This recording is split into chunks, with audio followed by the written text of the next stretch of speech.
ஏற்றருள் புரிந்தே கவலையை தீர்ப்பாய் சரணமப்பா. கலைகளில் மேன்மையும் காசினி போற்றும் கீர்த்தியும் அருள்வாய் சரணமப்பா. கடலையை விரும்பி ஏற்றருள் புரிந்தே கவலையை தீர்ப்பாய் சரணமப்பா. கலைகளில் மேன்மையும் காசினி போற்றும் கீர்த்தியும் அருள்வாய் சரணமப்பா. குரு பகவானே சரணமப்பா. குரு பிரகஸ்பதியே சரணமப்பா. வரும் பெயர்ச்சியில் புனதருள் பார்வையினாலே மகிழ்ச்சியை அருள்வாய் சரணமப்பா.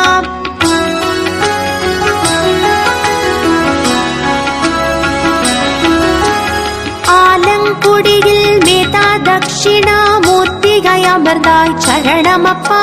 திருவருள் பார்வையில் திருமண பாக்யம் திருவுளம் மலர்ந்தருள் சரணமப்பா.